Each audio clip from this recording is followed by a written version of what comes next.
Louisville goes for the season sweep over Florida State on Saturday.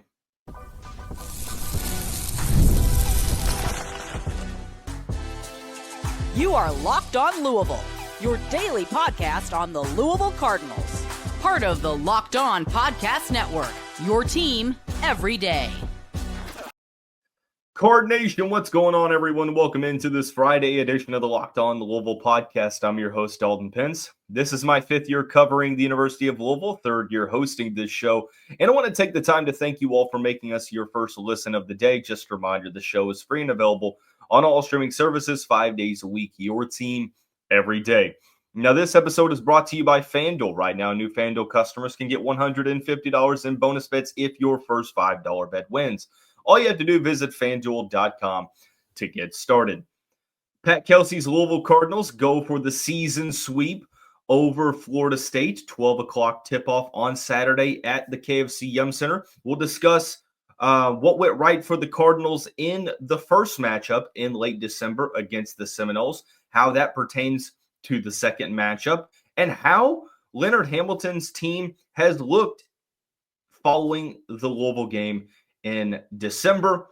We'll explain why this just might be Jeff Walz's best coaching job as the head coach of the University of Louisville. His squad defeated another ranked team. On Thursday, they went down to Durham and defeated number 11 Duke. So, a lot of great basketball talk on the show today. I had a buddy reach out to me a couple days ago and just tell me how they're still worried about Florida State, even though Louisville beat them by double digits in December. Just the contrasting playing styles, the size of Florida State, and how they've already played Louisville once, and they sort of have an idea of what they're going up against. And I responded to him by saying, look, I can't tell you how to fan, because everyone has different opinions. I respect your opinion, although I think that a couple things that we'll discuss here in the first segment might alleviate some of those concerns. And Florida State is one of three teams that the Cardinals will have or have already played twice in ACC play, the first one being Virginia. Pat Kelsey's team swept the Cavaliers in January, both of those wins by double digits. They'll take on Florida State tomorrow on Saturday, and then they will also take on Pittsburgh for the second time this season next Saturday on March 1st. So I think to really look into that first matchup for the Cardinals, you have to rewind to December 21st. And I'm not just saying from the Florida State game, but looking at where the Cardinals were. And when I asked my friend what made him so nervous about this game, he responded with, well, the Cardinals shot pretty uncharacteristically from the three-point line in that game in late December. And I won't disagree, because they shot 52% from the three-point line. 15 of 29, they shot 51% from the field. My one rebuttal to that would be that Florida State didn't shoot bad either. 53% and 40% from the three-point line. So even though the Cardinals shot really well, it wasn't like they only beat Florida State because the Seminoles didn't shoot well. They actually shot uncharacteristically good too. Up to this point, the Cardinals and the Seminoles are shooting pretty similarly from the three-point line, which isn't the greatest. Both are streaky three-point shooting teams. I think that Louisville has better shooters on the floor, but for whatever reason, that hasn't really translated to the statistical numbers. And they started out pretty cold from the three-point line. But I look at that game in December, and I sort of go back to how Louisville was playing. Heading into that matchup, the Cardinals were 6-5. They had lost a handful of games in a row. Before that point, they lost to Oklahoma, Ole Miss, and Duke on a 3-game losing streak. They beat UTEP by 3, and then they lost at Kentucky. So they were doing what they can to just turn the season around and create any sort of momentum. 6-5, you're dealing with the Kason Pryor and Corin Johnson injury news, shorthanded, no Abubakar Traore, working to just get some wins. And it was a tough go. Like, I remember sitting there at the time thinking, okay, is it time to adjust my season expectations? I know that I predicted Louisville at 21-10 and to win a tournament game, but was it time to adjust those expectations? I said, you know what? Let's hold off.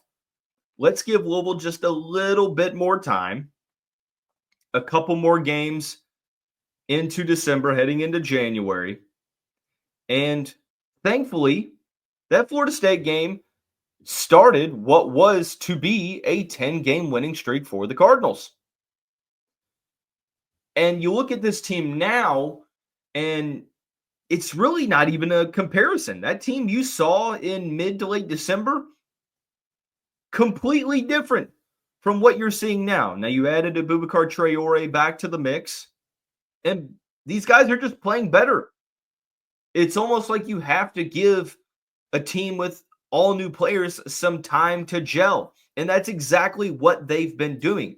So I understand that Florida State is a team that historically has had Louisville's number. Now, Louisville has had their fair share of wins against the Seminoles, but when you go back and look at the teams that have given the Cardinals most fits since they've joined the conference, you talk about Duke, you talk about Virginia, and I think that Florida State is one of those teams as well.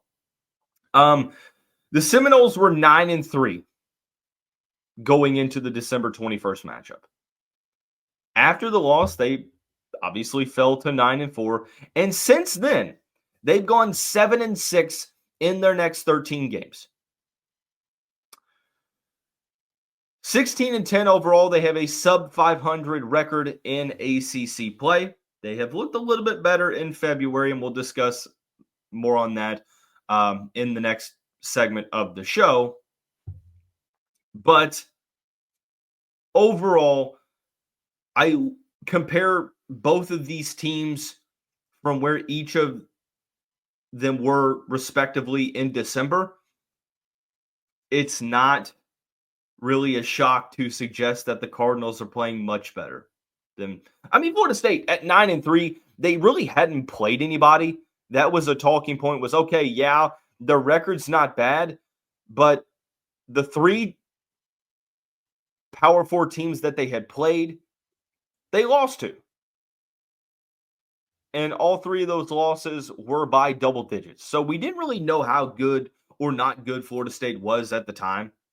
And since that matchup, just recently, Leonard Hamilton, the current longest tenured head coach in the ACC, announced that he would be stepping down at the end of this season. It's been a rough past couple of years for the squad in Tallahassee. It felt like a move was just sort of coming, right? The writing was on the wall. Now we have the news. And Florida State is the latest team to have undergone some head coaching changes, and that's coming up at the end of the season.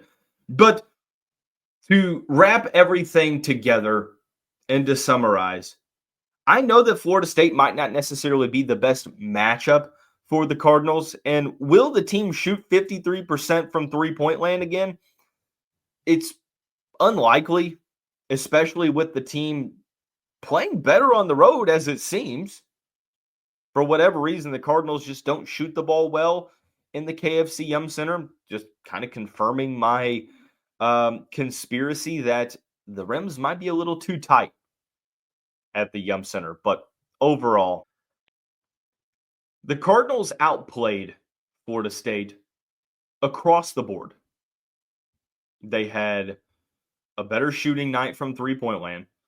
They out-rebounded Florida State by 6. They recorded more assists. They turned the ball over less.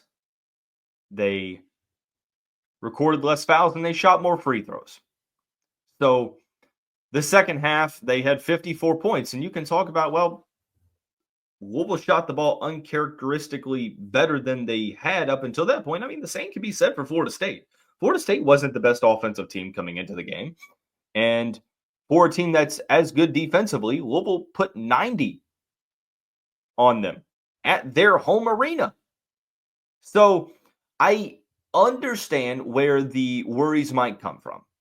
And yeah, I mean, playing a team for the second time, a coach has a better idea of how to defend you.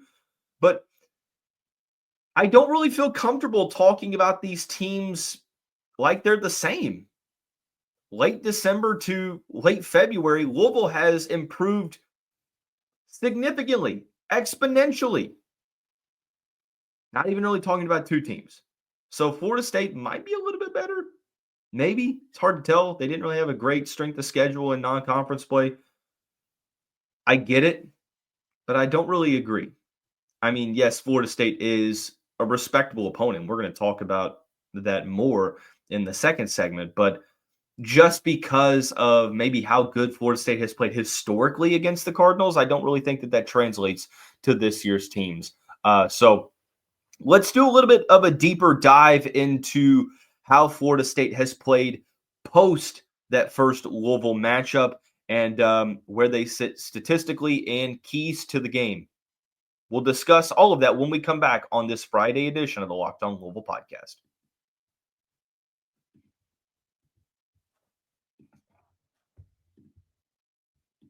When the game tips off, the NBA action is just getting started, and there's no better place to get in on that action than FanDuel, America's #1 sportsbook. With FanDuel, you can place live bets throughout the game, so even if you miss the opening tip-off or want to bet on a fourth quarter comeback, you can stay in the action. If you're looking for a larger payout, you can even combine your live bets into a same-game parlay. I love using FanDuel's live betting features because it keeps every moment of the game exciting. Whether I'm backing my Houston Rockets for a late game rally or picking Jalen Green to hit a clutch three, I never feel like I missed my chance. Plus, the app is easy to use, and when you win, you get paid instantly. Right now, new FanDuel customers can get $150 in bonus bets if your first $5 bet wins.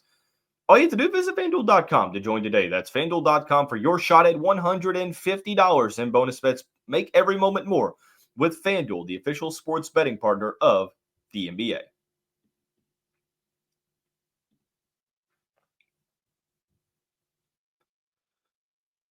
12 o'clock tip-off at the KFC Yum Center on Saturday against the Florida State Seminoles. The Cardinals looking to extend the current winning streak to 5, and they will begin the final 5-game stretch of the regular season. 4 of those games coming at home, this being the first.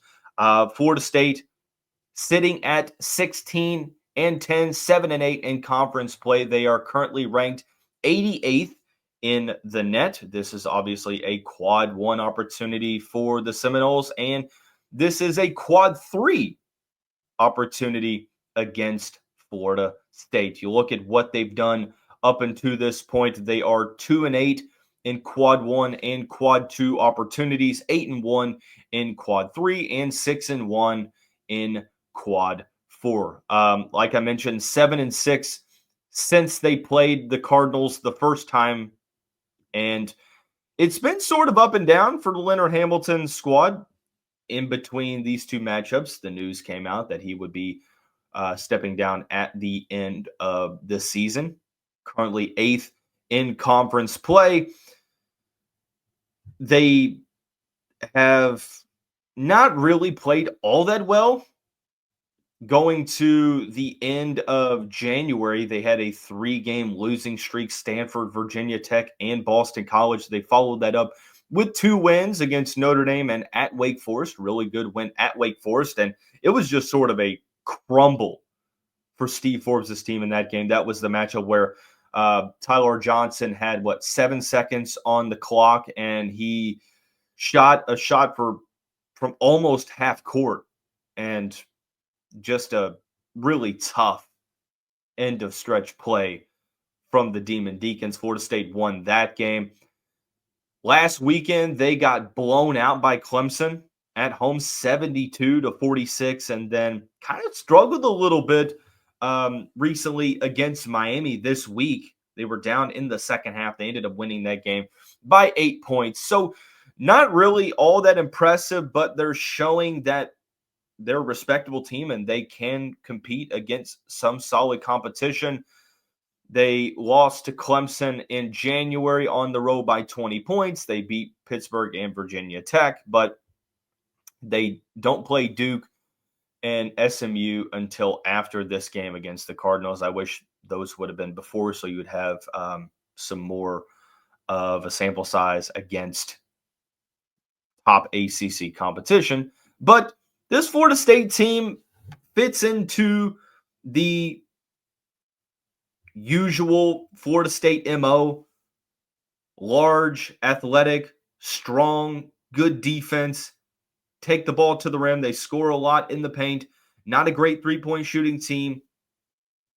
That team epitomizes, the usual Florida State squad.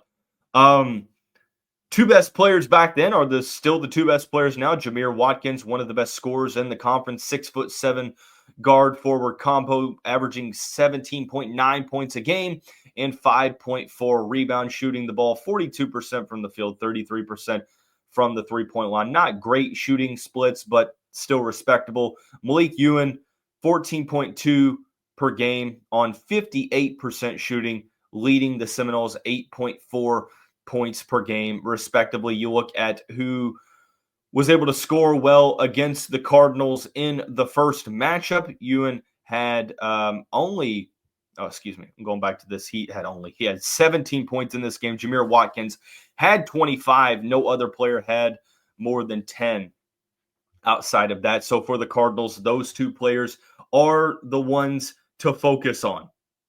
3 keys to the game for the Cardinals in this one. The first is to limit turnovers. In the month of February, we have seen, especially in the first half of contests, how the Cardinals can be a little careless with the basketball. Most of these turnovers unforced. Well, you're now going up against a team that is currently number 1 in the ACC in forcing turnovers. They play with active hands. They jump passing lanes well. It's all in the name of physical defense, really good on ball, and they block shots too. So, number 1 in the ACC. It doesn't really rank in the top 50 in the country, but number 1 in the ACC. So there is a focus on not only limiting the unforced turnovers, but just taking care of the basketball. Nice to have Chucky Hepburn continuing to play following that groin injury that he sustained earlier in the month of February against Boston College. The second key to the game for me is three-point shooting. Louisville shot really well against the Seminoles the first time around, right? 52%. They've been streaky this season. When Rain Smith is on, Louisville's usually shooting well. Same with Chucky Hepburn and Javon Hadley, Terrence Edwards. They've got the shooters. It's just a matter of seeing those shots go down. And for whatever reason, they get good looks at home, but a lot of times those looks don't fall. Florida State is the number 2 three-point shooting defense in the conference behind Wake Forest, allowing 31.9% to their opponents. You can also sort of extend this key to defending the three-point line well. Florida State is not a great three-point shooting team, shooting under 32% for the season. They shot 40% against the Cardinals because a lot of those shots in the first matchup were on open opportunities. They did a great job against Notre Dame, not giving up a ton of open looks, but it had been a recurring issue in the month of February. So when you take on Florida State for the second time, I know that you are trying to keep them out of the paint and not a good three-point shooting team. You try to live with what they get from behind the arc. I do kind of wonder. I know that we haven't seen it this season. I know it's not Pat Kelsey's go-to, but Florida State feels like the one team that you would want to go play zone against because you're trying to keep them out of the paint and you're trying to, get them to shoot the ball better. I'm sorry, take that. I completely didn't say that. You're trying to get them to shoot the ball more, not better, of course. You're trying to get them to shoot the ball more from the three-point line and not go inside as much, but I don't think we're going to see that. The third key to the game is keeping Florida State off of the free throw line. They did a good job in the first matchup, under 20 free throws, but currently Florida State gets to the line about 23.3 times per game. That is number 1 in the ACC and number 22 in the country. Now, the devil's advocate of this is that, well, Florida State doesn't shoot the ball well from the charity stripe, only 71.2%. However, the Cardinals have a shorter rotation. Yes, you do have Abubakar Traore for this matchup, so you add another player to the mix, but the Cardinals don't really have a large rotation, so you can't really afford to get into foul trouble in this game. That first matchup, Noah Waterman had 4 fouls, so did Chucky Hepburn. James Scott had 3. I'm looking at the front court players, Hadley, Waterman, Ruths, Frank, James Scott, have to do what they can to stay composed on the defensive end and make sure that you don't get into foul trouble, especially early on. So those are the 3 keys to the game for me. I'm really interested to see what this spread is going to look like. It's currently not out as of Friday when I'm recording this. Louisville has an 84.7% chance to win this game according to ESPN Analytics matchup predictor. So hopefully Louisville's able to pull off this season sweep. When we come back from break, we're going to explain why this might just be Jeff Walz's best coaching job as the head coach of the Louisville Cardinals.